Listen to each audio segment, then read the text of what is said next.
Hello and welcome to another stream. We have the BSL Gosuleague coming up with the round of 32 groups C and D. My name is Ray and with me here is the wonderful Snipe. Hi. Hey, how's it going, everyone? Glad to be here again. Looking forward to some pretty good Gosuleague games this season. Yeah, totally. We have some nice games coming, and before we start jumping into the first game, we will, of course, go over the players and the groups and over the games we'll be seeing today. So here we have our groups. So we will cast groups C and D today. And if we look at the players here, in group C we have Rayna, Galaxy, Dreamer, and Squall. Yeah, we can go over the players in the ladder phase. So some of you might not know, but there was a 3-week ladder phase, and the ranking in the ladder phase was crucial for their placement into the different tournaments, Pro League, Gosuleague, and League. And the specific ranking also decided over the seeding of the groups here. So let's take a look at that. Okay, so Rayna, our first player here.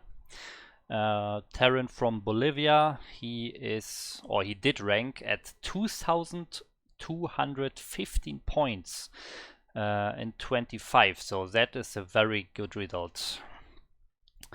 Yeah, that's almost Pro League level there. So look to him to be a pretty strong player in this group, I would say. Yeah, he must be right below the cutoff. I know like Brony was playing in Group A as well, so he was just a few spots short of actually going into the Pro League here. So he is probably the favorite in this group here. And apart from that, we have the Spanish old school Zerg, Squall. He did play a lot of games, over 200 games here. Finished a bit lower at spot 87, still enough to make it into Gosuleague, and I mean, he is definitely also a strong player. Yeah, we casted him last season, I remember. A few games from him. Yes, and he did show really good games, yeah. Okay, then we have the Russian Protoss Dreamer at around 2,100 points in spot 56. Yeah, with around 50 or 60 games here. So a bit in the like midfield here. Yeah, he's a fairly strong player too, though. Like I have seen him play plenty of times. He played in CPL one season and he was like basically top dog in CPL, so you can see why. Yes. And our last player here is, of course, the Mexican Zerg Galaxy here. Also with around 50 games here and also around 2,100 MMR, a bit higher here, ranking in 47. Okay. All right, well, we got good mix of races in this group anyway, so Yes, that bunches are Terran Protoss. definitely. And yeah, the players, I mean, we have Rayna a bit higher than the other players. We have Squall a bit lower, and then we have two players in the middle of them. So should be a nice and all-around good balanced group here.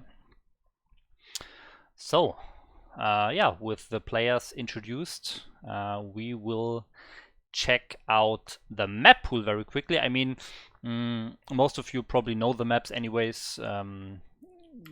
Will not go over them too long. Here, Eclipse, Reaper Storm, Sylphid, Polypoid, they're all ladder maps.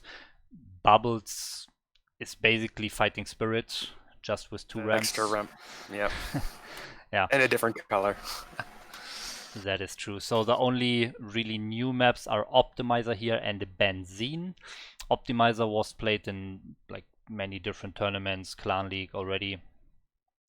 So that should be very well known as well.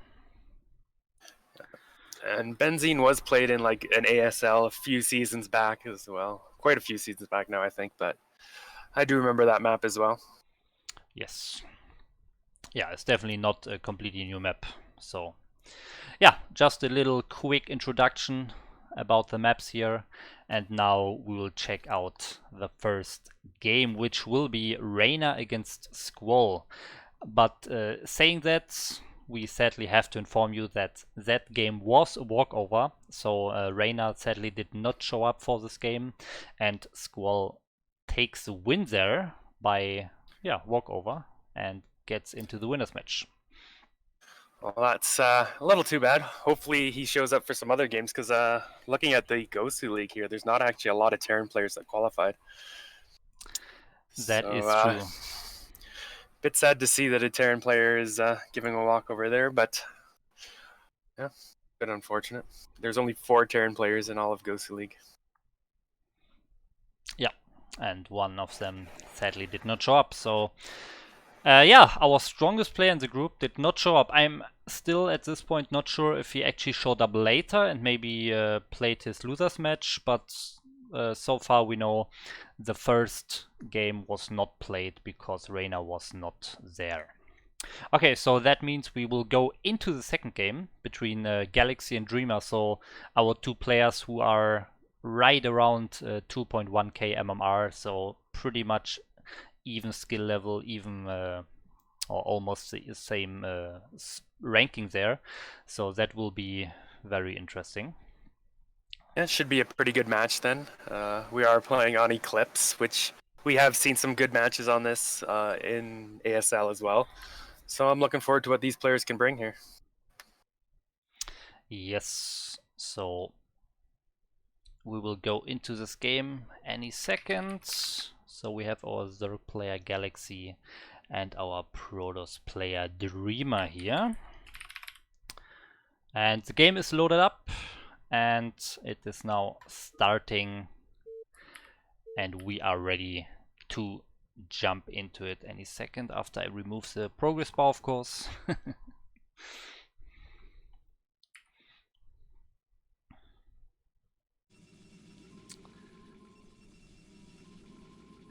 Okay, and here we go. So, in the top right on this map Eclipse, we have our Russian Protoss. It is Dreamer. All right, and in the bottom left, we have our yellow Zerg, VT Galaxy. Now, just based on the colors, I say Dreamer's got to win this because I like green, but and Protoss, of course. But no, we'll have to see. No bias here, right? Yeah, Yeah, this map.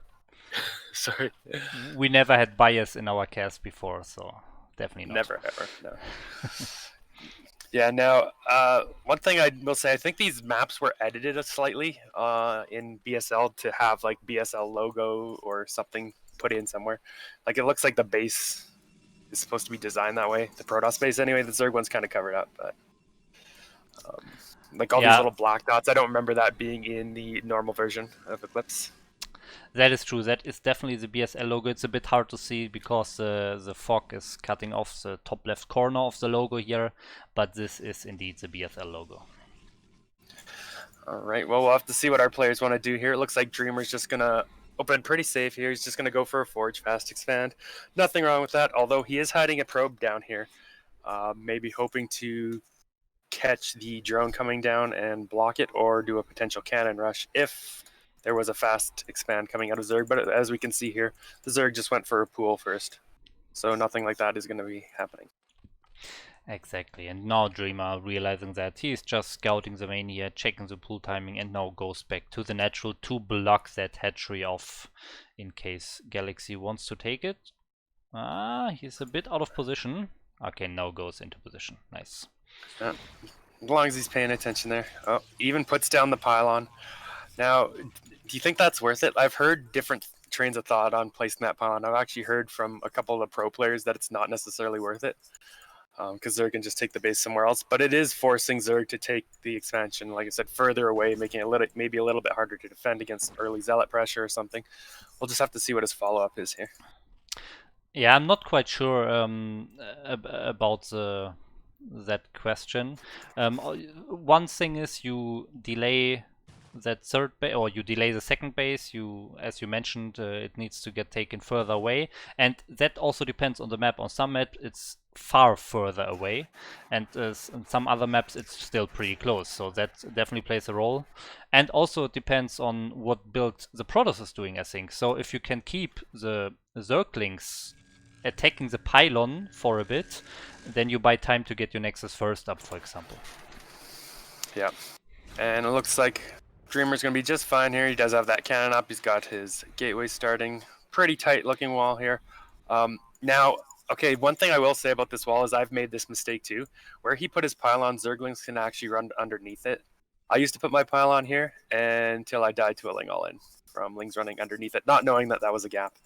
So actually placing that in that little one hex back kind of area will make it tight against the wall. But where it is right now, it actually is not tight. Yeah, okay. But overall, I think having two little gaps in your wall is still better than some other maps, and like in line with a lot of other maps. So 2 zealots blocking off this wall should be no problem for him, I think. Yep, should be fine. Plus, he's still got the probe alive, so we can see that, you know, Galaxy isn't making mass laying to try something like that anyway. He did get out of the main, so he does not know that this is a 3-hatch Hydra coming. He didn't scout that as far as I know. Yeah. Scouting around, didn't see a lair started or anything, but like I said, we didn't see the Hydra didn't start either, so. Yes, and Galaxy is blocking off that ramp, so completely making sure this probe is not scouting anything here. But that in itself maybe rings a little alarm bell in Dreamer's head here. Why is he blocking the ramp so hard? Sometimes you just add the extra cannon and you're safe. Yeah. In a spot like this, I wouldn't be, you know, I would throw down an extra safety cannon just to make sure. Like, you don't know. He could be going mass laying behind that or something as well. He did send a zealot out on the map, tried to do some harass, maybe catch like Hydra being made or something, just to kind of have an idea of what's going on. Because as of right now, he's still in the dark. Sending the zealot, it looks like he has to send it back, not wanting to lose that for free. Probably take this fight when he gets the second zealot journey up here, though. Yeah. So yeah, I really like the early zealot pressure that could have forced the Zerglings from the ramp away and maybe open up the way for the probe. In this case, Galaxy still stayed there, so good job by him. And also, Galaxy, he did make a sunken, which you really don't need if you go for Hydra. So I think this sunken is purely to catch Dreamer off guard here. Yeah, I was gonna say something about that too. It's interesting. Like, it felt like a waste, but yeah, maybe that's what he was planning for. Is like, oh, show him the sunken, and then he'll think I'm not going 3-hatch Hydra. But we do see the Hydras here. Dreamer is now aware of the Hydras. We'll see if he adds those cannons, and it looks like he indeed is adding a bunch of cannons here, spamming out another 5 cannons, or 5 cannons total. Yeah, one was already added a bit beforehand because he did not get the scouting information, and you better want to be safe than sorry. So adding 1 cannon early on to be safe against like 4 or 5 Hydras, and now adding more to really defend the mass Hydras that are coming his way. He was able to pick off that Hydra that was close, so that gives him the option to maybe get out a DT here to help defend if, you know, Galaxy was going to hard commit to Hydras. But as we can see already, it looks like he's just going to start making drones back at home, and this isn't really a hard commit. He's probably just going to look to pick off the wall here and drone up and work on his economy back at home. Yeah, so yeah, some Zergs are just going for mass Hydra, and some Zergs are just getting a few Hydras to pick off these buildings in front of the cannons. And it's really the Protoss task to keep scouting, to make sure, or to check if he's really rallying more Hydras or if he's stopping making Hydras and transitions to drones. And for that, he is building the core there, so the core there can then check the bases, the mineral lines, and also the rallying path of the Zerg. Yeah, because right now Dreamer is in the dark. He has no idea if there's more than 6 Hydras sitting just out of his vision range behind this one. He does have that DT out, like I said, because there's no Overlord here, he's able to sneak that out, no problem. Not going to use that to defend because he doesn't want to tip off Galaxy, right? He wants to try and sneak this DT in somewhere get a bunch of drone kills or do some real damage. Will he be able to find any place? I'm not sure. Looks like there's some good Overlord spread at the moment from Galaxy. Yeah, but will he no notice? units. No Yeah, units so at will all. he notice? Well, yeah, let's see. So DT is coming into the third base here. So even if he notices, he will lose a lot of mining time because he has not a single Hydra on the map except the Hydras in the front here. So he can see the DT just fine with the Overlord spread, but without any units, that doesn't really help you. Yeah, very quick reaction. He actually started pulling those drones before the DT got to the mineral line. So definitely on top of that, definitely saw it coming. But how much more is that DT going to do? It looks like he's already got 4 drone kills. And he's preventing mining from that base completely. Big win here for Dreamer, although he is banking up a little bit of resources at the moment. Starting to add down those gates, wanting to really start pumping out that macro. Yeah, macro slacking a bit. That's of course a bit unfortunate here, but this was definitely a very successful DT with 4 kills and the mining time lost. Yeah, I don't know if you saw, he just stormed the Hydras out front, killed 4 of them. They were on hold positions, so 4 free Hydras there from one storm, not too bad. Yeah, and I mean, but the drone count is pretty fine for the Zerg, I would say. But he has almost no units so far, so he really needs to start adding units soon, and he's doing that. He's making the Hydras now, and I think Dreamer will push out soon. Still floating 1k minerals, so he really needs to spend a bit more. Yeah, it does look like he wants to go for a Templar drop or something. Shuttle just popped up and he loaded a Zealot and a couple of Templars in there. We'll have to see if he can get anything done with that. He's going to maybe clear a path here with his Corsair, make sure that shuttle does not cross the path of any stray units or overlords. So he can sneak it in, maybe get a bunch of drone kills. Meantime, he has gone up to 1, 2, 3, 4, 5, 6, 7, 8 gateways in his main, so 9 even. So we're going to see a big macro explosion coming out of Dreamer here shortly. Yeah, and let's see. So far, I think Galaxy did not see this. Oh, okay, maybe it did. But yeah, he's pulling the drones away already. So no damage done really. A bit of hit points on the Hydras were lost, but apart from that, pretty nice defense by Galaxy here. The shuttle is still here, so he can try to drop a bit later, but maybe there will be Scourges by then. But we don't see a Spire, so this shuttle is doing a very good job if there's no Spire. And yeah, okay, 3 drones here.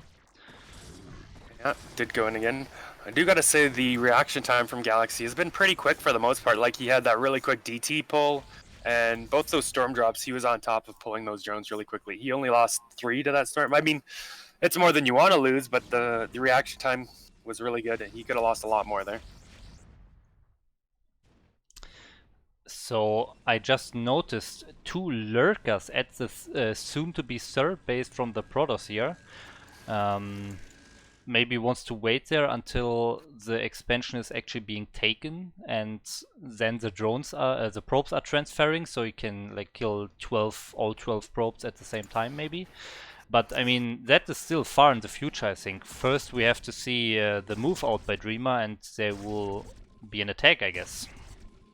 Yeah, that's a good catch. I bet those are on hold position lurkers, so they will not attack until he tells them to.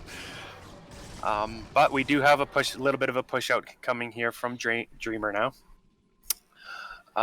What does Galaxy have to defend? It looks like he's retreating with all his units, and Dreamer's content to send his units up to the third base just to kind of make sure there's nothing up there. Okay, the lurkers were not on hold position, so now he is aware of them and should be able to clean those up without taking probe damage later. Yeah. One of the lurkers had 1 kill before, so maybe he killed the probe or so. Yeah, okay. So I guess he knew about them. But anyways, still a nice try. Apart from that, interesting Dreamer going for double upgrades here. I've been doing that lately as well a lot, and I really like it. It really gives you a lot of power to your army against the Hydra army in the mid game, and that is what will happen very soon here, the fight. Yeah, the +1 armor really helps, especially against Hydralisks. Said Zealots against Hydras and stuff. It actually looks like he's even ahead on his armor upgrades as compared to his attack upgrades. So maybe he forgot that, or that's kind of interesting. I didn't notice if he started with the armor or what, but yeah, I it looks guess like so. he is gonna push in. Yeah, he is gonna push in here towards the natural. Now he is forgetting a group of units behind. Pretty nice storm so far. He really needs to bring that other group of units forward, though. Bit unfortunate for him. Yeah, but so many nice storms here. Galaxy can't go down this ramp because there are just so many storms. Oh, these storms are killing a lot of Hydras, getting a lot of damage done. Yeah, but the units are really missing. Yeah. Ah, Okay, now he he's... just now, yeah. Imagine if he had those at the beginning of this fight, though. That Yeah. would have gone so much better for him. I mean, as it stands, though, it looks like he is going to clean up most of these Hydras. A few more are streaming in. Does the Dreamer have any reinforcements coming across the map, though? It doesn't look like it at the moment. So he is going to have to back up a little bit here. Yeah, he's taking his third base in the meantime, just now sending probes there, so he's in a pretty good position anyways, I would say. He has 3 bases against the Zerg being on 3 bases as well. No force being taken so far. The drone is in position, okay, just now taking the 4th base, but I think that was still a good fight by Dreamer, and I think he still has a lot more units, and he can just deny that 4th base, and with that pretty much securing the win here. Yeah, I mean, he was almost double supply here on Galaxy. I think we're just going to see him, mass up maybe a couple more rounds of units and push again. And I'm a little bit worried, like, is Galaxy going to have enough to defend Dreamer's next push? We'll have to see. So the only thing that happened in the last fight is he got his observers picked off, and he so far has not reinforced his army with an observer. So that could be the only way that that Galaxy can actually defend his 4th base, I would say. But here the observer is coming, only one. So maybe if Galaxy picks that off during the fight, he can somehow defend with lurkers. But apart from that, I don't see Galaxy defending this strong Protoss army with 2/2 upgrades by now. Yeah, that's right. And meanwhile, Zerg is still on 1-0 upgrades. So yeah, Protoss is going to do some real damage here, and we're going to see that come down. Now he's going down the ramp, going towards that 4th base, and there's no lurkers in position. I mean, the hatchery is just now finishing, so he's got no sunkens. Nothing really to help defend this. I can't see Zerg, surviving this, honestly. Yeah, me neither. The lurkers are just finishing now, ready to die. The observer is completely secured here, and I think with that, this base is done. Yeah. And he does have some lurkers moving up from behind, but where's the observer? Oh, he's just going to tap out there. GG is called, and Dreamer takes the game. Moving on to the winner's match. Yeah, GG. So, looked like a pretty convincing match here. A pretty dominant game by Dreamer. Started already with the DT, then the storm drop, and just keeping Galaxy busy the whole time. And then he just had a bigger army. Yeah. Pretty straightforward PvZ, I would say. Okay, so that means we have Squall, who won the first game by a walkover, and we have Dreamer, who just won this game that we just saw, both in the winners match, and that will be our next match, Squall versus Dreamer. So Dreamer, again, another PvZ. Alright, do we know what map? The map will be Bomber Storm, which is, of course, Reaps the Storm. Yeah. Interesting map. I haven't played this map a ton, to be honest, but yeah, I did play some games, but yeah, let's see how this game will develop. So, Squall versus Dreamer. Give me a few seconds to set up the overlay here, and then we are ready to go into this game.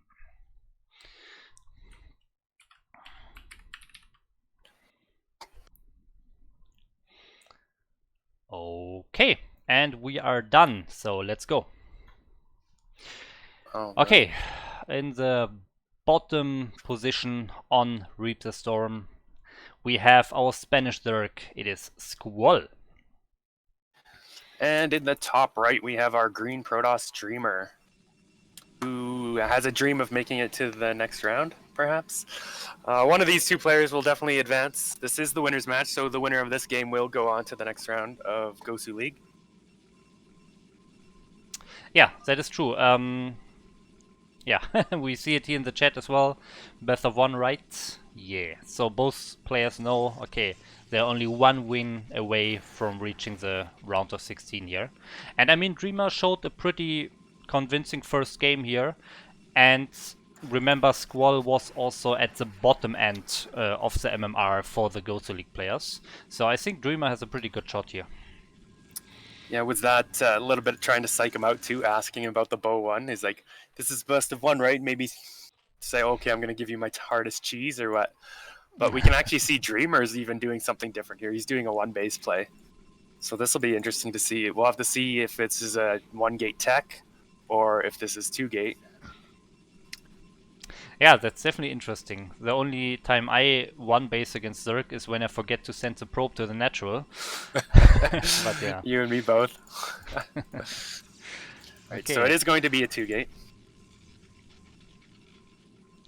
Yeah, meanwhile, Squall going for that 12 hatchery, and he's even sending out another probe. Don't tell me this is a double expansion. Okay, he's just scouting. I was a bit scared here.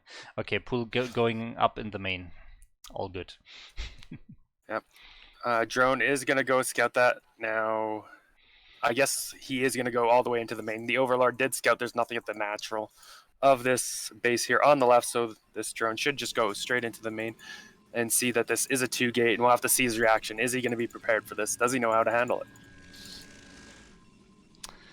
I mean, he is an old school player. He was around back in the day when two gating out of one base was even a bit more common, I think. So if we go by that, I think he should know how to defend this, and scouting it early definitely helps already. Yeah, that is true. So we'll have to see. Pool is just about to finish. Looks like he's taking his gas as well. First three zealots are about to be done here, and Dreamer should be pushing out with those, trying to at least force some lings or cause some kind of damage. Yeah, so the first three are out now, and do we see a sunken colony here, or a creep colony? We see two drones trying to build it, Probe is trying to block, and he gets a creep colony down, so he will have the sunken not completely in time. It will take a few seconds after the zealots arrive, but I think if he can block the ramp, he will be fine. Yeah, Probe did a pretty good job of delaying that a little bit, though. This is pretty good for Squall in the fact that he's going to have two hatchery production of Zerglings, and he's going to have a sunken down. So I don't think these zealots are going to find any real damage. Won't be able to certainly kill Squall here. So very quick lair coming out from him as well. So we actually have a two-hatch lair follow-up.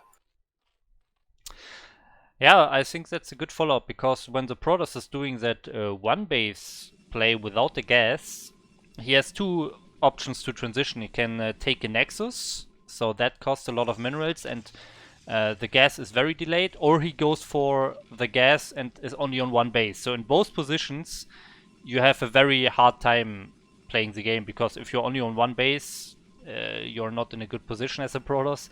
But if you go for the Nexus here, your anti-mutar or your scouting as well with the core there is super delayed. So that's, I think, is a good choice by Squall.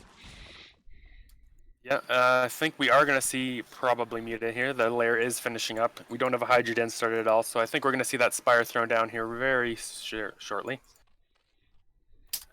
Meanwhile, there are quite a few Zealots here in front for Dreamer, just kind of containing the Zerg. He can't really commit, but neither can Zerg leave his base, which is giving, Dreamer all this time to set up his natural, get that Forge cannon going.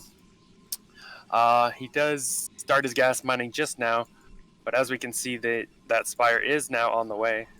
And what is he going to have to defend this? He's definitely going to have to rely on, cannons, because he does not even have a Cyber Core started.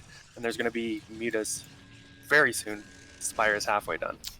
Oh yeah, that's super hard position for the Protoss, and now even 3 Zerglings in the main here, and the core is still not started, guys. We have the Spire already more than halfway completed, and the core has not been started yet. Okay, there never is a mind. It's core in actually. the. Yeah, Okay, yeah, never mind. I see at it. the natural. So he will be able to make a couple of Dragoons here to help defend. Will it be enough though? We will see. Yeah, the 3 Zerglings kinda denied the gas mining for a bit, so the starport is delayed. It will come down now, I think, in the main here. But is it too late? I mean, if Squall just gets like 2 Scourges with that, he has 500 gas, I think he could win the game straight up. Yeah, and the thing is, Dreamer still doesn't know what's coming. Like he can guess that maybe mutas or something on the way, but he hasn't even seen that there's lair tech out yet. Meanwhile, as we can see, mutas are building at the moment. No cannons in the mineral lines, no dragoons out. He's just building his first cannon now, but that's not going to be enough to hold off what's coming his way here.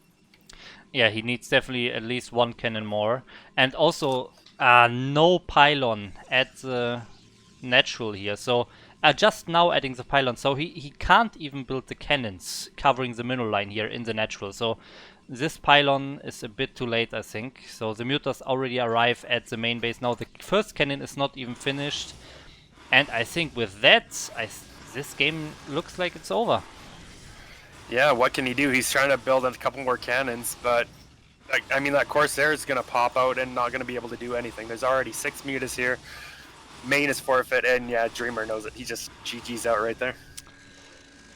GG, quick game here. And I mean, this shows that MRR in the ladder phase doesn't mean everything. Squall taking an easy, convincing way against a kind of weird strategy by Dreamer. Yeah, I mean, gotta applaud him for opening 2-gate, mixing it up a little bit. But in a best of 1, I feel like you should be playing almost your best strategies. So maybe 2-gate is his best. I don't know, but we saw a pretty solid game from him previously against the other Zerg. So I would have liked to almost see in a best of 1 him do something, a little bit more safe, a little bit more standard. But as it stands, congratulations to Squall, who does take first in the group and advances into the next round. Yes. Yeah, 1 quick 7-minute game, and you're out of the group in first place if your first opponent is not here. That is true. Yeah, now the next game would be the losers match between Rayna, who did not show up in the first game versus Squall, so he lost by walkover, and Galaxy, who lost to Dreamer. But that game also did not happen because both of the players were not here anymore. So Rayna did not show up at all, and Galaxy also left after his 1 game, his 1 loss against Dreamer, and they never came back. So that's the end of the group, actually. Dreamer, despite losing in this winner match, gets a walkover win in the decider match against no one. Well, that was a short group then. So that means Squall and Dreamer both advance. Well, congratulations to both of them going to the next round. A little unfortunate their opponents didn't show up. Unfortunate for us and the viewers, but hey, good for them, right? They get to advance. Yes. So yeah, sadly, we couldn't show you a lot of games from Group C, but we have some more for Group D. Let's do a quick wrap up here about Group C. So Rayna did not show up. Galaxy did show up, but left after 1 loss against Dreamer. And yeah, Squall and Dreamer both played their games and were available towards the end of the group. So Squall and Dreamer advance here, with Rayna and Galaxy being eliminated. Okay. And yeah, with that, we will transition to Group D here. And of hopefully course, there's a few more games. Yeah, there are a few more games compared to Group C. I'm not sure how many. I actually did not check, so I'm not sure if there are any walkovers in Group D. We'll see about that. But before we do that, we go over the players here. So We were actually not 100% sure. We have to admit here that the player Dark, who is listed as a Bolivian Protoss here, we could not find a Bolivian Protoss in the ladder phase. However, we could assume that it's actually the Peruvian Protoss Darking. So let's check out that. If it's not the case, if Dark, the Liquipedia Dark is not Darking, if there was maybe also some error in the Liquipedia page, please tell us. So right now we're going to assume that the player is Darking here, who is in the Gosuleague range. Yeah, other information please in the chat. Okay, and apart from him, we have the real Peruvian Protoss, Dean Max. We take a look at him as well. Dean Max, very strong player, over 2.1k. I actually, when I started playing for the BSL ladder phase, I noticed him sitting at spot 8 or so with over 2,200. So he dropped a bit, but you can already see with the stats here that he has a very strong win rate. And I think if he played more games, he would even rise a bit higher. So he's definitely a very strong player.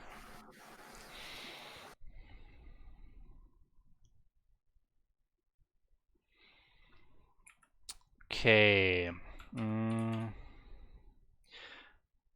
Yeah, we have some other information in the chat. There is a Dark from the US, and we actually have a Dark Lover at spot 26 in the ladder from US. That's also in Gosuleague range, so possibly.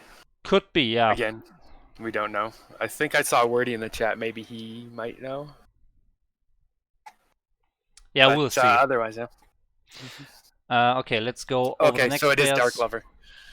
It is Dark Lover. Okay, perfect. Okay. So wrap he's up not Bolivian. He's American. Yes. Yeah, he's American, and he is at 2.2k. So definitely one of the highest Gosuleague players here. Also played a lot of games with a pretty nice win rate. So yeah, I would say that makes him the favorite of the group so far. Let's take a look at the other players. We have Thebes or Thebes. I'm not sure how to pronounce him. Either. I have played this guy before in a clan war for BWCL. He did beat me 2-1. From what I remember, he was quite aggressive. He did like a lot of vulture plays. He even dropped Marines on me in one game. So I don't know, pretty interesting. He might have some creative plays or some aggressive plays. So looking forward to those games. Yeah, Marine drop against Protoss is definitely creative. Yeah. So one of our few Terrans in the Gosuleague here. So will be interesting what he's bringing to the table. And then we have another Protoss here, so Group D dominated by Protoss. And this Protoss is also a very old school player. The German Protoss Gentleman was also playing back in like 2003 or so. He's one of the pretty much most old school players of the tournament, I would say. Is he a proper gentleman? I cannot comment on that. I don't know. Yeah, I am not sure how long he plays. He was pretty good back in the day. Of course, he didn't play for many years, and I'm not sure what his skill level is, but we see him here at 2050, around 2050 MMR in spot 83. So one of the lower players ranking-wise in the group here. Yeah, but we'll see. Okay. All right. So that is our group here, and the Wikipedia page was updated. Definitely not about Dark, but yeah, we will go into the first game any second while we load up the replay here.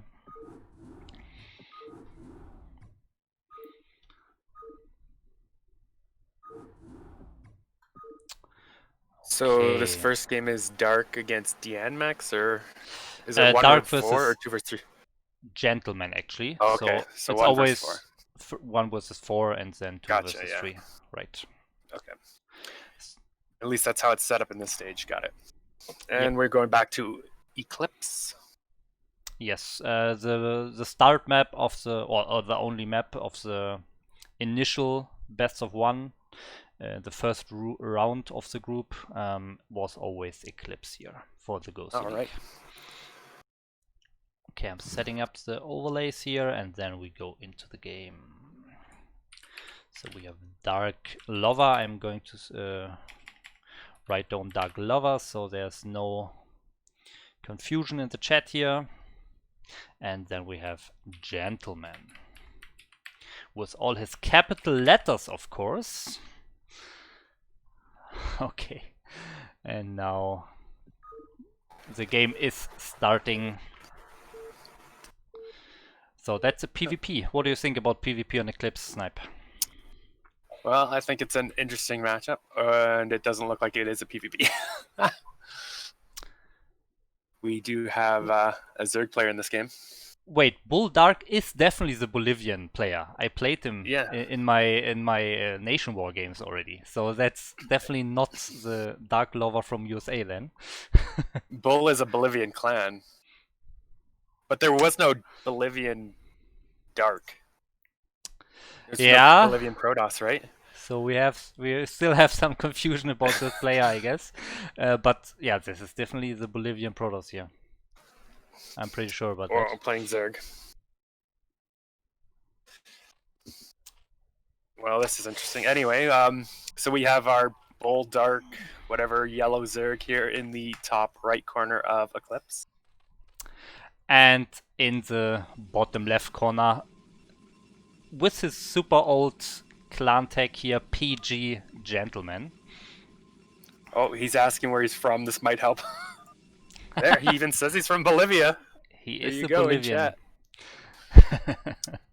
But I did not see a Bolivian guy named Dark or Bolivian Protoss on ladder. Or yeah, I guess the flag in the letter face page on the BSL homepage must be wrong there. Anyways, we have a PvZ here, so we'll see what's happening. Yeah. Interestingly enough, we have the Forge coming down here on the right side from Gentleman. Normally you see the Forge on the left, so I want to see what this wall is going to look like here. Yeah, so I had this problem in the past as well until I took my 5 minutes to figure out how the wall should be, and that is definitely gate to the right is always tight. That's the sentence I have in my head. So if you put the gateway on the right side of your wall next to the edge, that is link tight. If you put the forge here, it is not link tight. So links should be able to go through here, except there's some weird feature on the map that they somehow blocked this off. I don't know. Okay, but it should be open. Yeah, so interestingly enough here, we have a cannon rush coming down from our Protoss player, though, so it may not matter. This could be over pretty quickly. It is not protected by being built behind the minerals. Oh, he definitely can't. He can't see it now. Now he can see. What will be the reaction? Okay, he's pulling the drones. It's going to come down. Is he going to be able to stop this cannon rush or not? Even a gateway here. Yeah, the drone pull was a bit late, but thankfully he had 3 lava saved up, so he can make 6 Zerglings or even 8 Zerglings immediately. And I think with the drone pull, this should be enough to defend this. Yeah, I mean, that first cannon is going to go down before finishing, and the second cannon is going to go down with no shots. So he does successfully hold that. And that cost the Gentleman a fair bit of money. Is he going to have enough? Like, he's just now throwing down a cannon at home, and there's 8 lings on the way. I think this is probably GG. Like, he's going to have to pull probes to defend this, for sure. Yeah.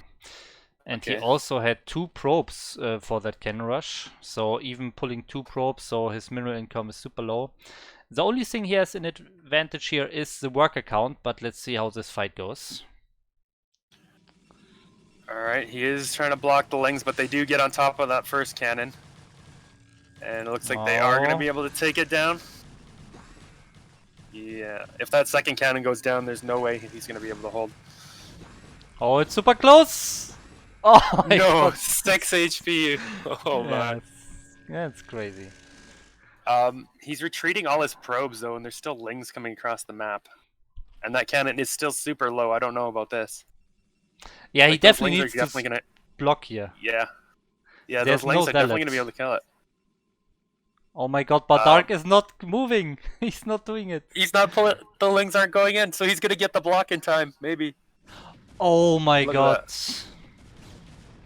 No way. So the thing what that happened here, Dark wanted to wait those 5 seconds until he has the speed, but those 5 seconds was just the 5 seconds that Gentleman needed to block the ramp, but now it doesn't matter. He has too many Zerglings. And It's still the not game enough. is over. Okay. GG. So All right. Well, our Bolivian something Zerg does take the first game and advance into the winners match. yeah, some pretty intense situations here. Pretty close calls on some situations, but in the end you can see, I mean, even if the cannons go up, do they really kill the hatchery, or will Dark just gather up like 12 Zerglings and then kill the cannons anyways? So yeah, I think we can really see why this build is not used so much anymore, especially not just in the open and not behind the minerals, for example. Okay. So that was a very quick first game here. Yeah. Gentleman still isn't eliminated. He does have a chance coming up through the losers match. But we'll have to see who their opponents are going to be from this next match. Which is a PVT, right? Thebes. Versus DMAX, correct. Yep. Interested to see how this game goes. Said I have played Thebes before, and he was pretty aggressive against me. I don't know, maybe he just thought I was a new player and he could take advantage of me. I mean, it worked. He did beat me 2-1. But yeah, I haven't played against Dean Max. Don't know much about his style, so should be a fun game. Yes, and the game is starting right now. Everything's prepared, so let's jump into it. So the map is Eclipse again, and in the top right we have our Peruvian Protoss. It is DMAX. All right, and in the bottom left we have our Czech Terran, Thebes, and he's playing as green, so I'm torn to who to cheer for, Protoss or green. Well, green won earlier with Dreamer against Galaxy, so he but has then that he going lost for him. too. Because Dreamer was also green against Squall and he lost, so. Okay, that's unfortunate then. So I guess we have to root for the Protoss. Yeah. Well, either way, we'll see. Can be an interesting map. This map, I think, for Protoss, you have to do something maybe a little bit more aggressive, like do something like Reavers or something. You can play Arbs, but like I said, it's a map that Terran can definitely split, and in a split map situation, Terran is usually going to be favored just from having really good trades. So I wouldn't mind seeing something even like Carriers on this map, or like I said, a Reaver Harass, just something that's a little bit not quite standard coming out of Dean Max, but we'll have to see what his plan is for this map. Yeah, also in the late game, when you go for Arbiters, where you have a mainly ground army as Protoss, you always want to, or you have to, flank the Terran army to not completely die to one attack. And on this map, it's pretty difficult to flank the Terran 200 supply army, because there are only like 2 main corridors on this map. And you can't really flank from behind, for example, because yeah, if the map is pretty much split up, there's no room for that. So yeah, I agree, it's definitely not a good arbiter map when you go to the really late game. So we should definitely see carriers there, but another option is just finishing the game before it comes to that. So we could see like a strong mass unit, some shuttle attack when the Terran is trying to take the third base, because that is pretty far away. So that's the other side of the coin. Yeah, we could see some kind of bus come out of DN Max or something. That would also be a very good option here, I would say. But no idea what they're going to do yet. So far, it's, I mean, standard opening here. Although we do have, looks like, a second pylon even before the core coming out of DN Max. He didn't even make a zealot, so it's interesting. Yeah, that is indeed interesting. Yeah, I'm not sure what that's about. Usually, if you get the pylon before the core, you do it because you get the zealot, but he's not doing that. So okay, Okay, he's we going are for getting the second gateway. Yeah, interesting. So looking to put some early pressure on. This is an interesting 2-gate build. It's like 10-18 gate or something. Hmm. And I Alright, mean, first since he Dragoon has just started. Yeah. since he did not build any units so far, he also cannot block the scouting SCV, so that SCV will just see everything. So this is not a surprise. Let's see what he wants to do with that. Meanwhile, we also have Thebes matching the gateway count here with his factories. So yeah, he did go for that wall to be completely safe and deny any scouting, and now he's going for the second factory. So we will have a very unit-heavy start here into this game. Yeah, I'm not 100% surprised. I mean, this map you can defend pretty well with something like siege tanks on your cliff here. Like, you can reach most of your choke there with a couple of siege tanks on the cliff. Like us, you can expand pretty safely here, I would say. So the fact that he's choosing to go 2 factory against 2 gate here, I'm really curious how this is going to line up for both players. Yeah, I'm super curious. I have no idea, but usually I would say I give the Prowlers the advantage here. If he has an early second gate, he should have enough units to micro the Terran army if Thebes even decides to push out. But if you don't push out with the 2 factory, then why even go for it? So I think we will see a push, but I think DNMax should be able to defend it just fine. Looking up there, doesn't want to lose that Dragoon. We'll pull back, and I think we're going to see a Nexus coming out here shortly. He does have a probe down here. Looks like he wants to take one. Off the 5 Dragoons. Yeah, if he decides to go for the Nexus right now, he's skipping a round of Groons. Okay, he's not skipping it, so that's definitely good for him. So he's getting those 2 Goons, and his Nexus is just a slightly bit later. Oh, even getting the robotics here. Interesting. Okay, he's going very heavy on one base. Is he going to go use that just for obs? And then an expand? Like, he's had this probe mining in his natural for a while, so it looks like he wanted to expand, but maybe when he sent that Dragoon in, he saw no expansion coming out from Thebes. He's like, okay, I need to mass up Dragoons and maybe get some obs out here right away. And here we have the fight. The mines are being laid behind the Goons, but so far good micro by DNMax. Will lose 1 Goon here. But so far, I mean, he's doing good micro, but he only has the 3 Goons here, and now he's losing everything, and the other Goons are just sitting in his natural, so that's not good. Yeah, he should still have enough to defend this as long as he doesn't take any more big mine hits.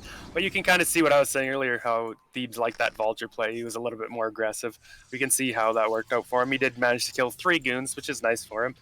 And his command center started a little bit before even the Nexus here of DNMax. So we're going to probably even out here a little bit. Yeah, I mean, DNMax, he actually sniped the tank, so that's good for him. So overall, I would say pretty even trade.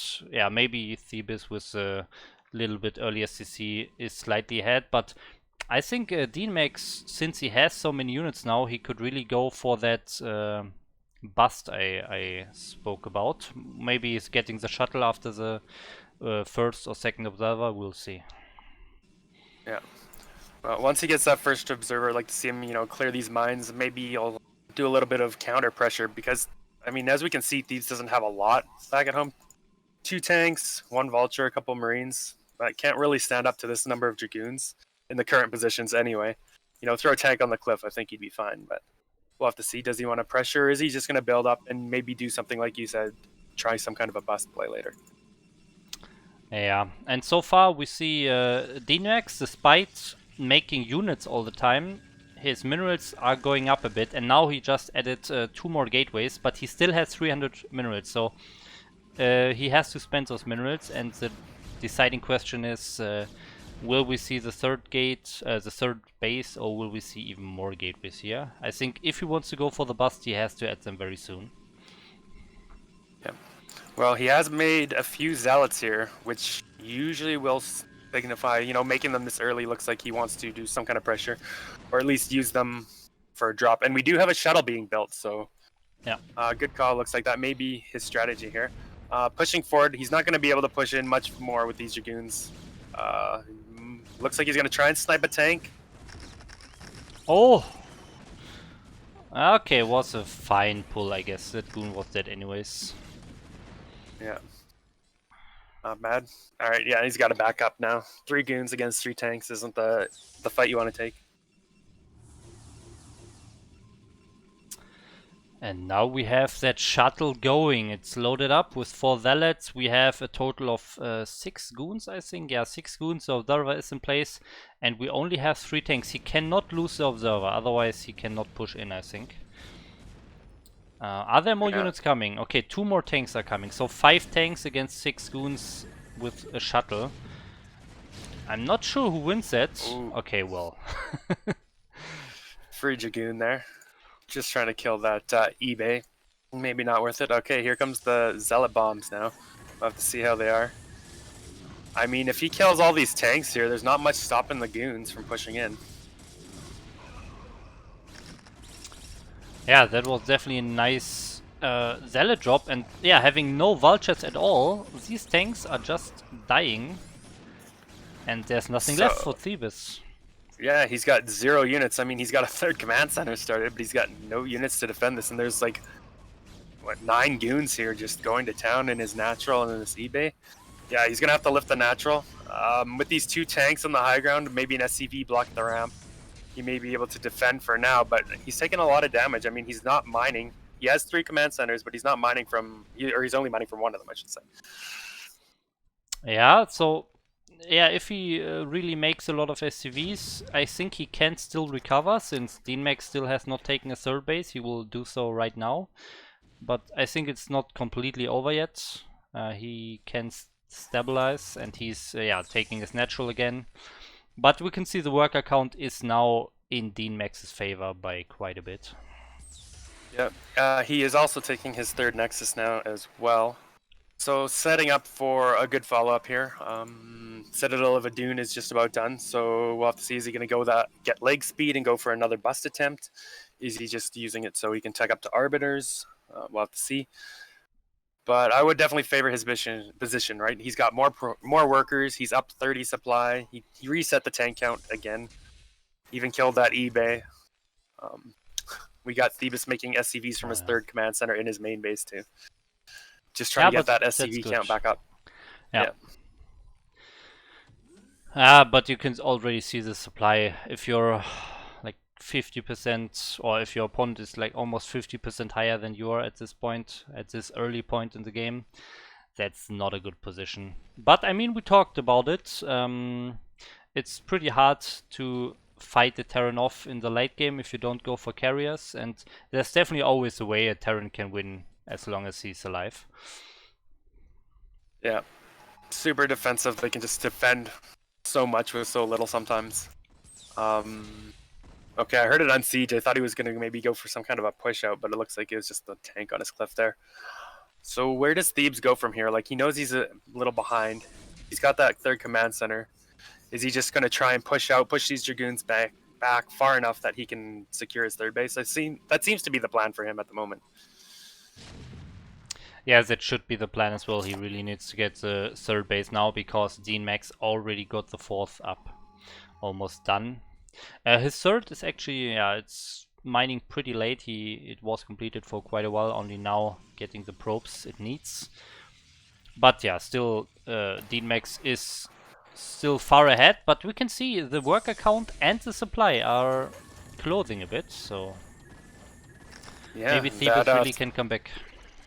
Yeah, that 3rd CC producing SCVs really helped him catch up a little bit there. We do have the 4th base also finishing up here for our Protoss player. Hopefully he gets those probes over there and gets mining pretty quickly. Looks like we are going to be headed towards that Arbiter tech.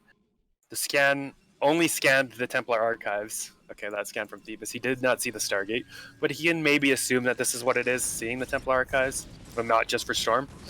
We'll have to see.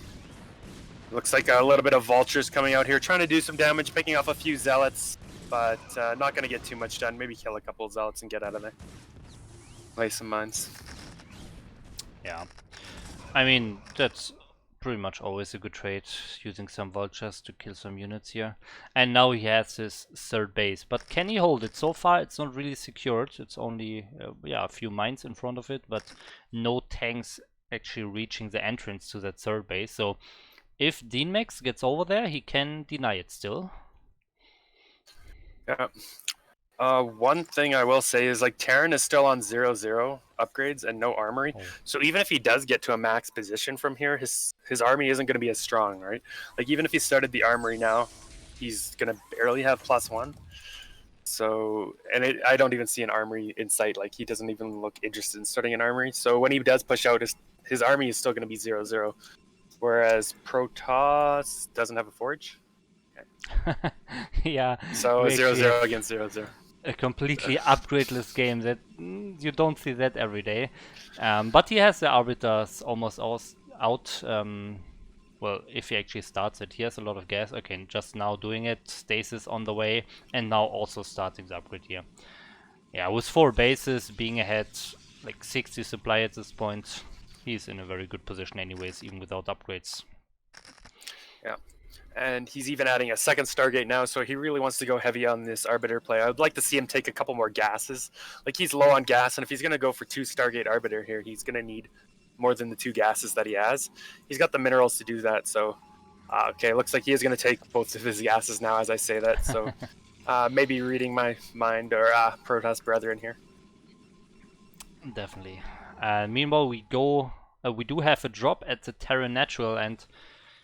oh my god, let's see how much damage he can do. 4 High Templars in this shuttle, and we see the first storm, the second storm. Oh no. And no reaction. Wow. That cleared like the whole line of SCVs. I don't know how many that was, but that was a lot of SCVs he killed. Yes. I think those were like 20 SCVs. That is a lot, and... with that, I think Thebes is actually forced to push out and try to end the game at this point, because he will not catch up in the long game anymore. His economy is completely destroyed now. He has no upgrades. He has really no transition to the late game. He has to finish the game now. Yeah, and it looks like he realizes this now. He's grouping up his forces and going out, but I don't think this is going to work. Like, look at the supply difference. Our Protoss player is maxed, and Terran is still at 120 supply. He's adding in more factories now. Like, this has all just been off 4 or 5 factory production, but it's not going to be enough even with reinforcements. Like, this Protoss army is huge. He can take fairly bad trades and still come out on top here. So yeah, I think this is storm. probably the end here. Like, how can he stop this army? I don't think he can. I mean, now DNMax is fighting from the low ground to the high ground, but I mean, he just has so many units. The storms were nice as well, and I think this game is pretty much over.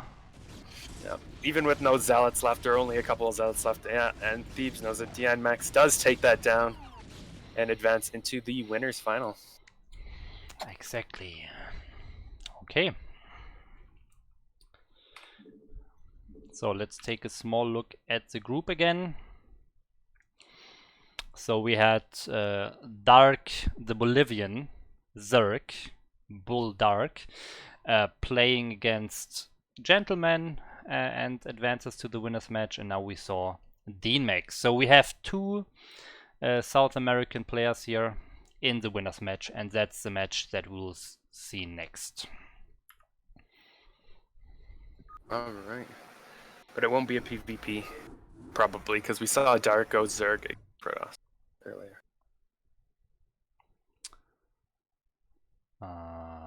Okay, so we actually have an information here about this winners match. So let me read it out here.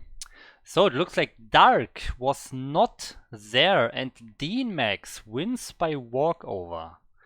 Wow. Okay. Another That's- walkover game. That's crazy. I mean, I understand it if you're not here at all in the beginning, or even if you lose and then you are demotivated and you leave during the group.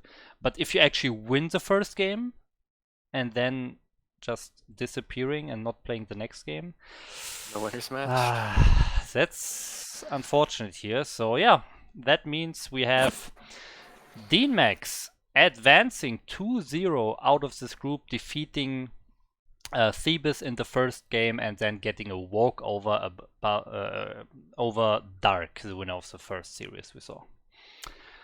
Okay. So our next match would be Thebes versus Gentlemen. Yeah, Yes, why not it- play the games on weekend? Weekdays are tough. Yeah, so When does Thebes... MasterReY play? Yeah, I will talk about that later. Yeah. Yeah, so the next game would be Thebes versus Gentlemen, the losers of the first two series here. So that would be the losers match, but again, that game is not happening. Gentlemen was not there. So Thebes no. wins by walkover. Again? Yeah. Both of these groups are like all walkovers. I can say that's the last match, the last walkover we have. So don't worry, guys. We'll see some more games. But that means a Gentleman is out by walkover, and Thebes advances from the losers match to the decider match against. Yeah, actually, yeah, that's interesting, against Dark. So it looks like Dark actually showed up again for the decider match. That's so weird. Yes. I don't want to play the winners match. I'll just show the final match. I'm not. Yeah, it's actually Thebes versus Dark. So, wow, that's crazy. So Dark wins the first match, then doesn't play the winners match, and then shows up again for the decider match. So I guess there were some scheduling issues. I mean, the games mostly are not played on a single day or after each other. They are played by the players. Like just scheduling a time with their opponent, and sometimes you just can't a time with a specific player. So I guess Dark versus DMAX just didn't work out, and then Dark could find the time against Thebes again. So that's the decider match here. We will see. That's kind of interesting, though. They're both South American, or Dark might be American. Either way, their time zones are going to be pretty similar, more similar than South America or North America compared to Europe. So, okay. So it seems kind of like my group stage right now. There's hardly been any games played. Just seems like everyone just keeps missing each other, right? Like I'm usually on in the evenings for North America, but all the Europeans are asleep by then, and it's like okay. But yeah, it happens. It's unfortunate, but it happens. Time zones and everything. So yeah. Okay, so Thebes versus Dark is the game we'll see. The map, the start map, remember, now this is an elimination match. Every elimination match where one player can really drop out of a tournament is actually a best of 3. So this will be a best of 3. Both players are here. And the start map for this best of 3 series was Optimizer. So that's the map we'll see. Okay, this is definitely a unique map. Interesting map. You can pull out some weird stuff here because of that one weird base. I guess we can talk a little bit more after we introduce our players here. But... Yeah, 1 second. We'll start very soon. Okay. Yeah, looks like the game is loaded and the overlay is set up. So let's jump into the game here. Oh, it's definitely not a best of 5, but a best of 3. Sorry about that. Okay. And it is, of course, Group D now. Yeah, okay, so we can start here in the bottom left corner of Optimizer. We have our brown Terran Thebes. And in the top right corner, we have our olive Protoss Boldark, who we never really figured out which one he is. I mean, he's got to be from Bolivia, right? So. Yeah, he's definitely the one from Bolivia. Okay, well, Yeah, this is definitely an interesting map. As you can see, there are 2 gases in the main. But of course, one of them is a lot more than the other. It's 4,000 and 1,000, which again does add up to a normal 5,000 gas that you would see in a main on another map. But having 2 means you can mine them twice as quickly. So, you know, maybe you can go for some kind of earlier gas heavy strategy or something in like PVZ where maybe you're having a harder time getting a third base. You can mine at least from a third gas for a little while from your main base. So we'll have to see if any player wants to utilize that option here on this map. Yeah, we'll see about that. So far, both players doing no crazy stuff. We have a gateway followed by the gas for the Protoss, and also just the Rex followed by the gas by the Terran here. So everything is completely normal. They are on cross position, so I think the positions on Optimizer are very interesting. For example, if you're playing PvT and both players are on the right side, then there's this weird strategy for the Terran that you push down your natural, you mine out the minerals that are blocking this ramp at your natural, and then you just push down this path to your opponent. But this is not the case here, so we have a cross position, and I think this slightly favors the Protoss here. Yep, we do have Protoss putting a pylon here out on the map. It doesn't look like he's planning to proxy anything there necessarily. It's just to say, you know, make the Terran question what's going on, right? Like the Terran's going to get into Protoss's base here and see only one pylon, and he's going to be like, okay, what's up? You know, is there some kind of proxy? What is going on? Did he like take a nexus in that hidden base? Like Terran really, it just makes Terran a little bit uneasy, right? Not seeing that pylon. So yeah, kind of a nice placement. Yeah. Pro will get in and scout everything going on here. He will see that there's still SCVs on gas, and the factory has started. So that can be a sign that, hey, maybe there's something aggressive coming, like a second factory or a fast starport or something. So we'll have to see. Like he kept those SCVs still on gas, so I will say that something like that has to be coming. Yeah, for sure. He's just playing very unoptimally. Yeah. Almost 300 gas. Like, yeah. And there is the second factory. So what is going to be the reaction from Dark? Looks like he has thrown down a second gateway, and he's going to be fine against any kind of 2 factory pressure. He should be anyway. By the way, I want to mention once again that Dark did play Zerg in the first game against Gentleman, so he's a race picker, it looks like, playing ZVP and PVT. Not sure about what he picks against Zerg, but yeah, he's definitely the same player. Yep. All right, so where do we go from here? Looks like 2 probes are chasing an SCV around the base. Okay, they can stop now, but just another pylon coming up. He's going to pressure with his first Dragoon here. See if he can't get a little bit of damage done. Or he's maybe just going to try and contain this small opening, which I don't mind. If he could get a couple of Dragoons here, it could make it a little bit difficult for Thebes to push out, even with the 2 factory production here. Yeah, and I have to say the 2 factory push, I think it's a lot weaker on cross position, because the Protoss just has a way longer way to hit, like to kite the Terran army, hit and run all the time, picking off some HP from the Marines, from the Vultures, maybe from the SCVs. The way is just so much longer, and I think this heavily favors the Protoss here. And yeah, that could be a quick game, to be honest. Let's see. Yeah, I mean, I would agree with that. It can definitely be a risk going 2 factory. Basically, what you're hoping to hit is like a fast expand and hoping to be close spawns. In most cases, like that's the ideal situation for you as Terran if you're going to go for some kind of a 2 factory push. Doesn't mean he still can't get stuff done. Like we saw his Vulture control in the other game was pretty good. He got some good mines down, killed some Dragoons. So with the right control, I mean, it looks like he's going for something similar, right? He's massing up a bunch of Vultures here. If he can get a good few mines off on these Dragoons, he can definitely change the tide of an attack. Yeah, but we just saw Dark even entering the Terran main base to snipe off a tank. So you don't see that every day. Of course, that's a lot easier on maps without the ramp, but that still shows you that this attack will probably not work when the person you're attacking already comes into your own base when you are supposed to have more units to push across the map.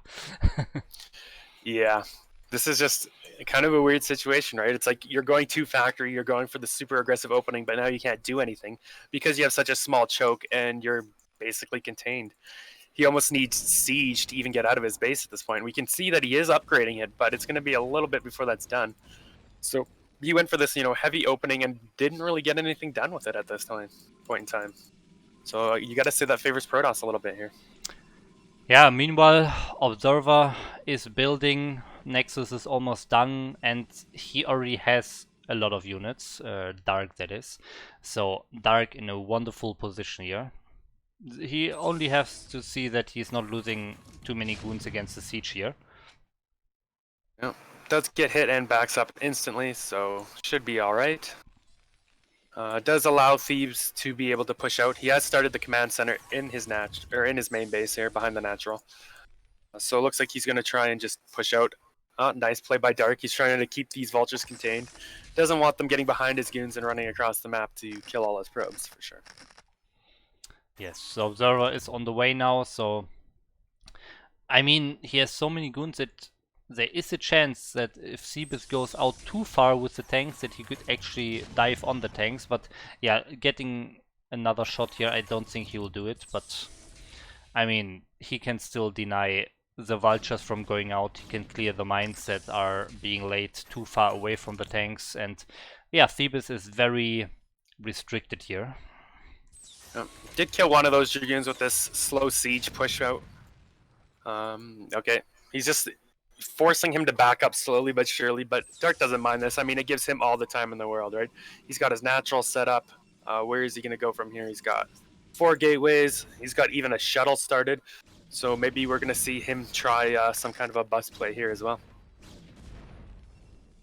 Yeah, we'll see what he will do. He definitely has the same number of gates that Max had in his game against Seabith, and now even adding some more gateways. So I think it could actually work.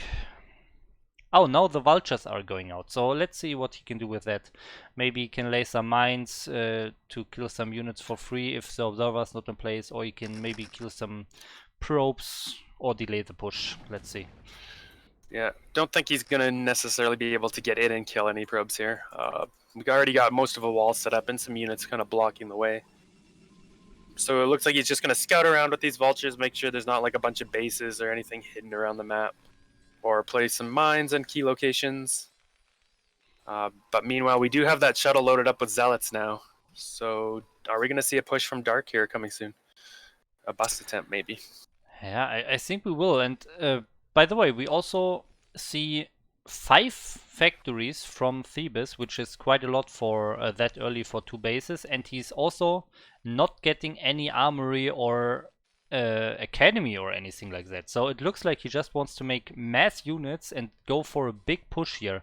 And that push is already kinda starting with the tanks being moved a bit forward here. But I just don't see it working because Dark has so many units already. Yeah, it feels like he's going for some kind of a slow push almost across the map. But like I said, he's already so far behind unit-wise.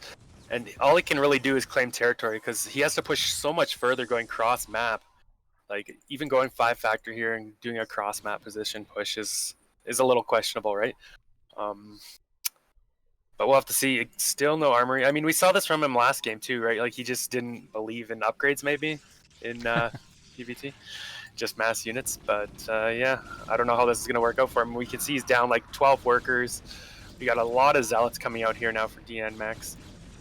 Looks like maybe he wants to wait for Zealot leg speed. Gonna take his 3rd base in the meantime, clear out this floating barracks. And then I'm expecting to see him do some kind of a bus play, right? Like, he's got the shuttle, he's getting Zealot leg speed. He stopped teching up after the Citadel, so it was specifically for this. Yes. I'd like to see that push coming out sooner than later, though. Yeah, and I think with Thebes scouting the 3rd base with his barracks, I think this could trigger the move out, yeah, and it's happening now. He's getting the armory behind in his base now, and also the comp set. But I mean, this armory will not play a role if he goes for a push now. So I'm a bit confused about his plan here. But he is moving left and right with the tanks, so he kind of wants to do something. But I'm not sure what. Well, he is aware of this army. I don't know if he scanned it or not, but he does have mines in play that he did see, you know, the Dragoons killing. So he knows at least the army is out on his side of the map, kind of. Yeah, it looks like he's going to siege up, being prepared for this. How is it going to go? I'd like to see that shuttle come into play here, drop those zealots maybe before moving in. Trying to scout it. Turret does pick off that ob, so keeps Dark a little bit more blind here. A little bit more in the dark. Oh, Goons running into the tanks. That could be the thing that Thebes needs. Wow. Yeah. Losing at least half a control group of Goons there for free. Yeah.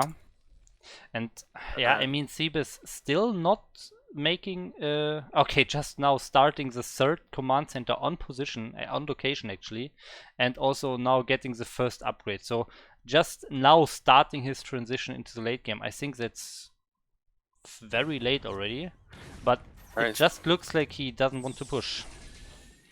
Well, we had Shadow flying in for some zealot bombs, but Thebes did unsiege his tanks right away. So not going to take any splash damage on himself. But this would be the time, like, when tanks are unsieged if you wanted to move in, right? I think so. Okay, he's going to re-siege up. Oh, and he's now trying we to go. It's like a dance. He's trying to bait him into dropping those zealots or not. All right. Well, we'll have to see how this goes. Zealots are running in. Zealots are being dropped on these back tanks. Will this be enough to clear this army?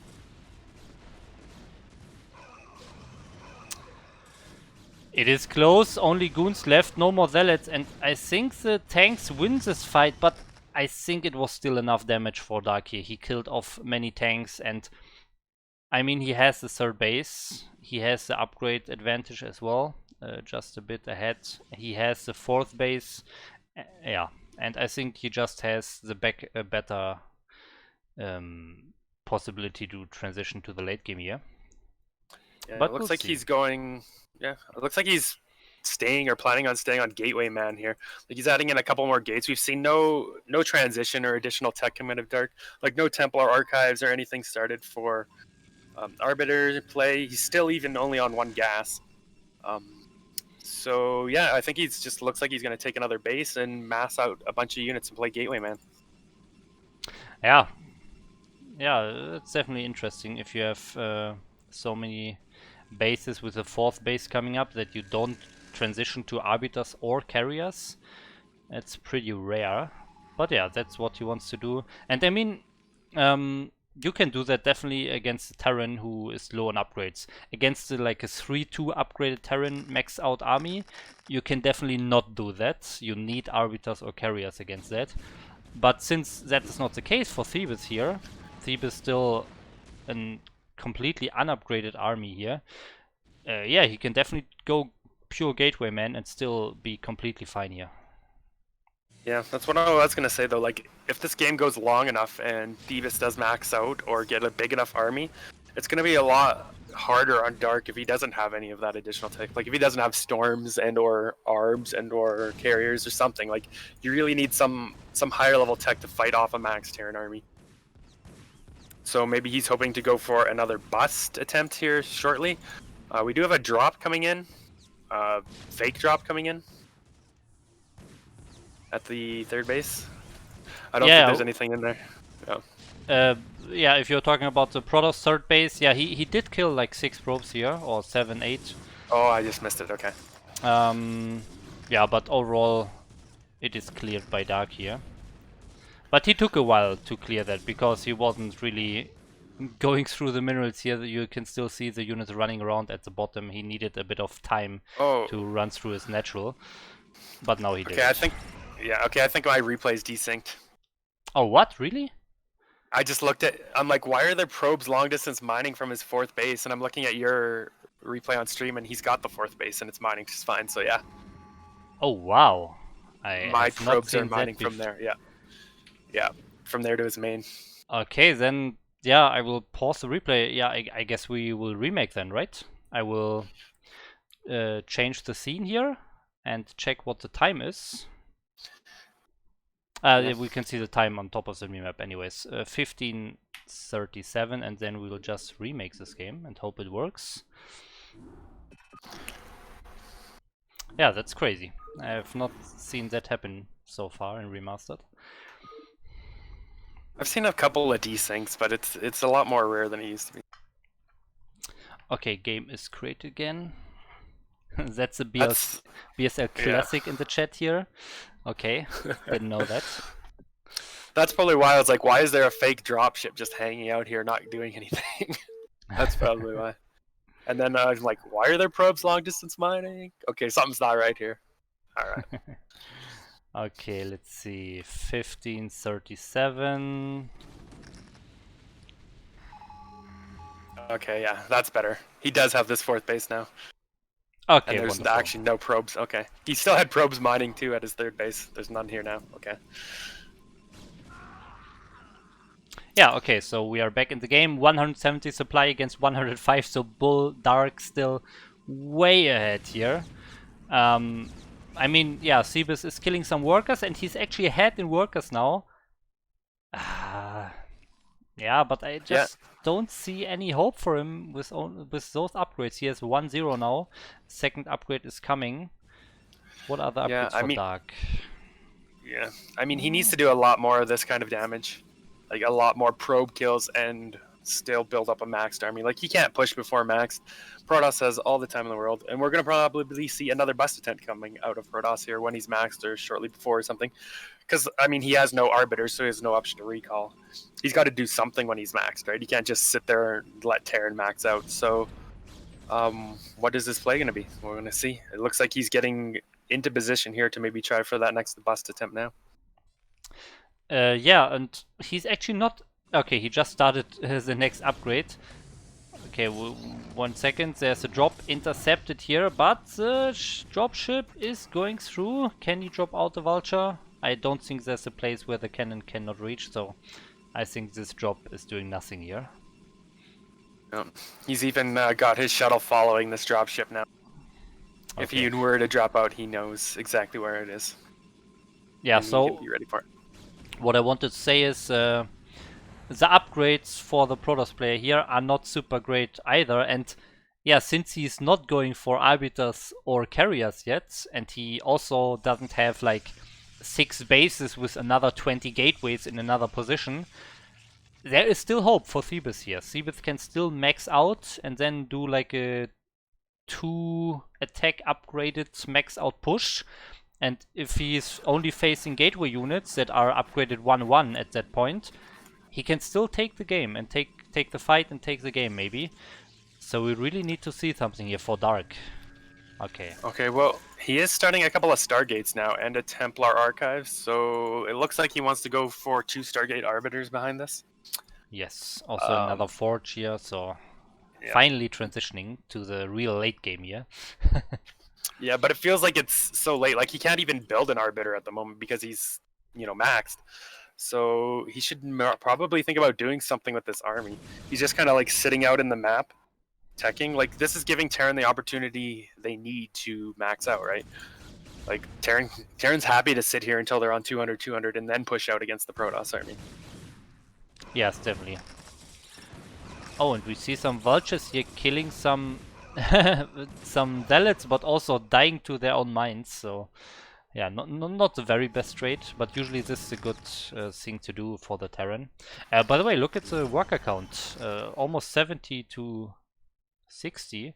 So yeah, I think if Thebes really max out and wins the first fight, because for example the Arbiter is not ready yet, I think Thebes can really take this game. Yeah, I mean, before it was looking pretty bad for him. Like, it looked like Dark had this game in the bag, but now I can see a way back for him, right? Like, he's fought back. He's gonna get up to his max position. Like, it seems like Dark has no intention of pushing out, and he's not even taking more bases at this point. He's just happy to stay on the few bases he has mining and tech towards arbs that he can't even make at the moment. So Yeah, I mean, I'm liking the position a little bit more and more for Thebes as it's going. Now, will he win this game? I don't know. That's still up for debate. But like, if he can take a very good first fight here, he's got a really good chance, I would say. Yeah, and it looks like we are approaching this first fight. He's not quite maxed, but he is unsieging his tanks and moving them all in one position. So it looks like we're gonna see a push out here. And yeah, you can see Dark at 3k minerals has not taken 6th base yet, and also not added gateways for the last 10 minutes. So I'm really a bit scared for him here. Is the replay desynced again? I'm kidding. But no, that's just, it's just weird to me. I'm questioning his play here. It's just like he gave Terran all this time and he didn't like take advantage of it himself. He could have made more bases. He could have teched earlier. He did a couple of little drops of harass, which were nice, but they're not causing, you know, any real damage to Thebes there. And now we have this huge, scary Terran army pushing out on the map, and he's got +2 done. So it's going to come down to a gauge. Like, can Protoss get a decent engage on this army or not? Yeah. The Arbiter. Where is the Arbiter? Arbiter is still not done. Okay, he started the Arbiters very late, it looks like. And yeah, already taking some damage here against mines and some siege tank shots. And this army is really not super strong. And with only 8 gateways, or yeah, maybe, okay, 10 gateways here, if he loses his army one time, Thebes can go straight to his main and siege up the natural, and he's not able to make enough reinforcements. But let's see how the fight goes. Here it is. Oh. Alright. He lost some stuff, but does back out. I would like to see maybe a few more vultures in here with this army. But yeah, where is he gonna? Looks like he's just content to pull back with his army. Maybe he's gonna try and push up towards the top of the map instead. And now he has his first armor upgrade finishing, Thebes that is. And that means he's in an upgrade advantage. 3 upgrades to 2 upgrades. The next upgrade 4... Okay, it just finished when I said that. Okay, it's now 3 against 3 upgrades, but that's usually favoring the Terran if there are no Arbiters or Carriers out. Yeah, Terran upgrades scale way better than the Protoss upgrades in this matchup for sure. Okay, we do have the first 2 Arbiters out now, but they don't have energy for stasis or anything yet. A couple of storms nice going storm down. Here. Oh, yeah. Another nice storm. And yeah, not enough vultures here. I mean, you said it. Yeah. You can't have only tanks. and he left a lot of his tanks behind too. There's like 7 tanks in the back lines here that could have been part of this army. I think if he had those 7 tanks and a few more vultures, he would have won this fight. And with it, I think he may have even won the game. But as it stands now, his tank count is reset, and what does he have left? Yeah, not much. The last tanks are getting picked off here. There are still more tanks in the bottom here, so he will definitely not die to this. But, I mean, it was not the best fight for him. He definitely could have fought that better. But we still have to mention, okay, now a lot of gateways added for Dark. Wow, he has a lot of gateways in the main now. So he is able to remax a lot quicker. But remember, he still has not taken another base here. He's still on his 5th base. And yeah, if Thebes just splits the map here, that will be nice for him. Yeah. Well, we got a little group of Protoss army coming down here and a little group of tanks. It's probably not good for Terran. Yeah, he is going to back up. Where is he going? It looks like he wants to try and deny the space, and I think he will be able to. There's not a lot of Terran army here. Yeah, and he could lose all of those tanks here if he's not careful. And it looks like that's what will happen. Okay. Right, STVs are transferring through that. Oh, and he just GG's out right there. All right. That was interesting. Like I really thought Dark was about to throw that game. Like he did nothing there for quite a while. I mean, he just gave Thebes the chance to come back into that game. Unfortunately, Thebes did come up a little short, and Dark was still able to take him down though. Yes. Yeah, Dark just stopped developing at some point. He stopped taking expansions despite having over 3k minerals. He stopped his tech, like his Arbiter tech, for quite a long time. But in the end, it was enough. So Dark is ahead 1-0 in this deciding series of Group D here. And that means he's only one game away from advancing to the round of 16. Which normally I would want to cheer for Protosses myself, but this tournament is so low on Terrans that I almost want to see the Terrans advance just so we have more Terran or more racial diversity in the next rounds. So yeah, okay, and looks like the next map is Polypoid. this would have been Thebes' choice. Yeah, Thebes' choice here. And the game is loaded up. And we are going into it. There we go. So in the top right of Polypoid, we have our yellow race picking Protoss being up 1-0. It is Dark.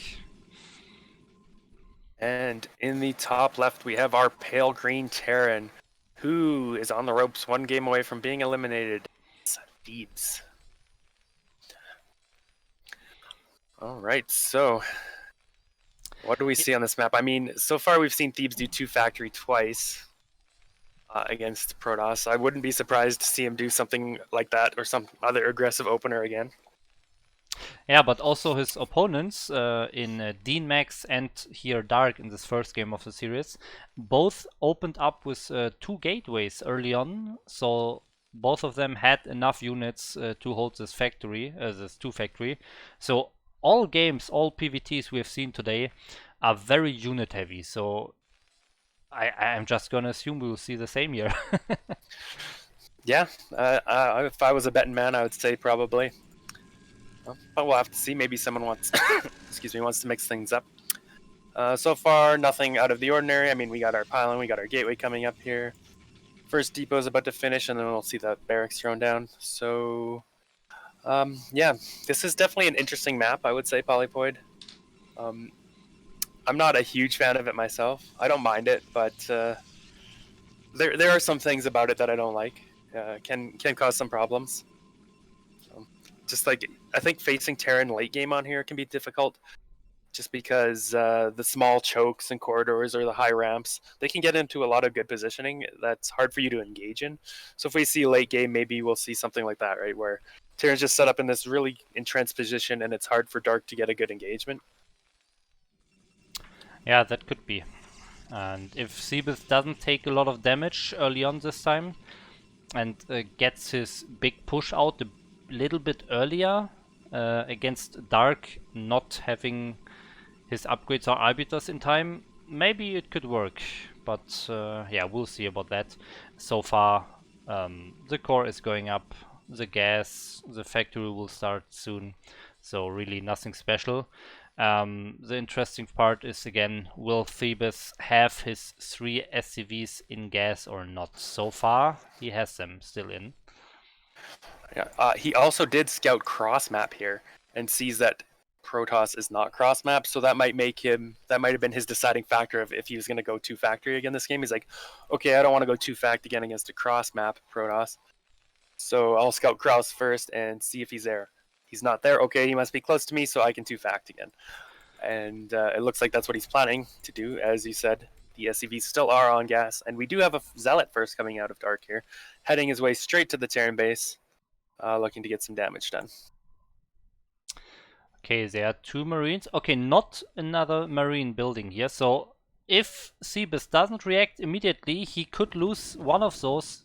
Okay, he is reacting and he will just position his Marines between the depot and the Rex and be safe from the Zealot. Zealot not trying to pick off the SCV building the factory here.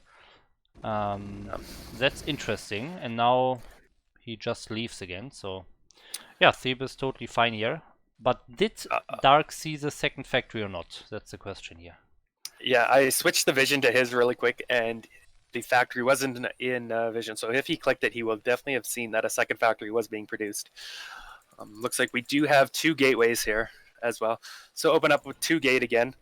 And I mean, this is kind of a risk. Like Terran doesn't know that this is 2-gate yet. And this is always kind of the risk you take when going 2-factory too. It's like, if you're going 2-factory into 2-gate, well, you're probably not going to get too much done. That is true. Yeah, he's already researching the vulture speed here, so it looks like we'll see exactly the same build. So probably like one tank and then mass vultures with mines and speed afterwards. So it looks like this is his real go-to build in important games. Yep. Well, I guess it'll come down to, will he be able to get some damage done with the vultures this game? Will he get them in and kill a bunch of probes? Will he get some good mine hits off on dragoons and kill them? Or will Dark be able to defend? And I mean, if he can defend, he'll be in a good position again, and Thebes will be playing from behind. But if he does get some damage done, maybe he can just win this game and force a game 3. Yeah, yeah, but with Dark building exactly the same build order here, already getting his robotics, by the time that Thebes is really across the map on Dark's position, I think the observer will be out, and I think the unit count... Okay, actually getting a Nexus and skipping one round of goons here. So maybe Thebes had a shot here. There are a couple of vultures that do get behind the main force here of Dark. Oh. I don't know about this pushing up the ramp here. Okay, he's going to back up. But this gives Thebes the opportunity to lay some mines between them, and there are no observers out as of yet. In fact, the observatory hasn't started yet. Okay, just now starting. So it's going to be a little bit before he can have some observers out on the map. So he has to be very careful microing his dragoons around. He doesn't know exactly where the mines are. If he hits a couple of those mines, all of a sudden Thebes could be in a really good spot. Yes, and the push is coming. Yeah, those 3 goons. The question is, do they run into mines or do they not? So far, there are no mines on the way between those 3 goons and the base. So I think he could get ready to defend, but he's a bit slow. The 3 goons are still sitting around here. And the Terran army is still at the natural already. We did have a couple of mine hits go off on some of these dragoons here. And if he loses those dragoons before these other ones get into the fight, it can be very bad for him. Like, see, they are coming back now, but will they be in time? He's already lost a couple of dragoons. Another dragoon coming back across the map. They were all just kind of taking different paths, hoping to avoid mines. Vulture in the main base, killing a lot of probes now. Oh, he has to pull the probes here from the Vulture. Already 4 kills, but that's it. The units are dead, the observers here, and now the 4 goons are back fighting here. And now he basically has holds. But he lost some probes, so if we look at the worker count, it's 22 to 30. And the CC is almost done for Thebes. So I think that was a pretty successful attack by Thebes here. Yeah, I mean, like you said, we can see the worker count. He's down like 7 workers here. CC is about to finish up, but we do have a counter push coming here from Dark. And does Thebes really have anything to defend this? He has no tanks out. He has no units back at home. And that's a lot of dragoons. He is trying to sneak a couple more vultures in. I mean, there's no dragoons back at home, so he's going to get a lot of probes, but does he have enough to deal with this dragoon force coming across the map right now? Is the siege... Okay, the siege mode is almost done. I think it will be done. It will be done in time. So I think he's lifting the natural right away. Yeah, he's got a siege on the high ground. I would like to see him maybe block his ramp, though. Oh! Oh, he's going in! On top of the tanks. Yeah. Wow, no block on the ramps. That could cost him the game here. Are there more tanks? Okay, one more tank is out here on the left side. Next one needs a bit of time. SCVs are fighting, but I think this tank is going to die as well, and I think with that the game is over. Yes. Oh, wow. No. Yeah, oh, man. I think all he needed was maybe just a few SCVs on the ramp, and I think he holds there. Plus, yes. he got a few more probes. I mean, the vultures in Protoss main were cleaned up, but he did get a few more probes. You know, had he had those SCVs blocking, he would have been in a good position going into mid game, I think. But a bit unfortunate for him. Another Terran gets eliminated, but congratulations to Dark, who does get to move on in second place here in Group D. Yes, yeah, very unfortunate for Thebes here. He had a shot, but he wasn't able to defend. So, yeah, let's take a look at this group again. So, here we have our group. We saw Dark defeating Gentleman in the first game and DNMax defeating Thebes. Then Dark and DNMax were not able to schedule a game, it looks like. So Dark was not there, and DNMax got out in first place. And then Thebes got a free win in the losers match against Gentleman, and the decider match between Thebes and Dark was the series we just saw, with Dark winning and getting out in second place, as you mentioned. Yeah. Okay. So two of our four Terrans in Gosuleague have already been eliminated. Not looking good for Terran players this season, hey? Yeah, well, one of them didn't show up, so I guess true. it can't look good if you don't show up. But we have Tarson. Actually, Tarson didn't even know that he's actually participating in this. Yeah, I think like semi-famous player from StarCraft 2. So we'll see what he can do. He actually has a pretty hard group, I have to say. Cammy, Zerg, and Quark are two very strong opponents, so I'm not sure about our Terran chances here. The same for Thebes in Group G. We have Bishu, who is very good, and I think Stormtoss is also pretty nice, and I would actually favor Zoom over Thebes as well. Yeah, so we may have one or no Terrans moving forward. That would be really unfortunate if it was only Protoss and Zergs left in the round of 16, but I guess we'll see. Yeah, we have some comments in the chat. Tarson was a beast in Brood War back in the day. So yeah, maybe if he can find that old skill and apply it here in these games, we do see a Terran. But yeah, that's a topic for another day. This day we saw Group C and D with Dreamer and Squall, and DNMax and Dark advancing. There were some questions about Group B, because we have already seen Group A being casted. Group B was slightly delayed by some of the players. Wasn't you, was it? It wasn't me. It was not me. I can say so much. Yeah, but overall, it was pretty much. There was no specific player who has a fault to that. It was just unfortunate scheduling. Like, we also have different time zones here. Beccario has night shifts. It was just very difficult. So, anyways. That group is being casted tomorrow, so it's finally done, and it will be casted tomorrow by Veer Ref, who already cast Group A, so definitely tune in for that.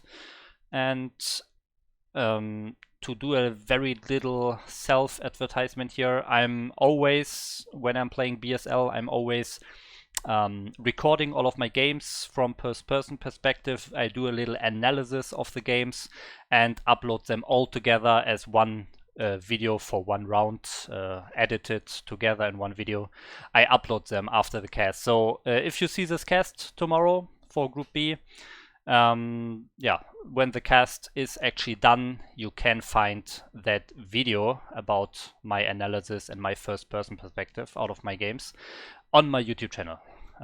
It's linked below if you want to check it out. Yeah, that sounds good. Other than that, I think next week we'll be probably casting a couple more groups, hopefully with less walkovers. I don't know what day that is necessarily yet. Do you know yet? Are we doing Thursdays moving forward, or? That's not decided. I will go to the Bombastic Star League website here for a very quick moment. And if you go to the website, you can see the schedule of all the casts here. And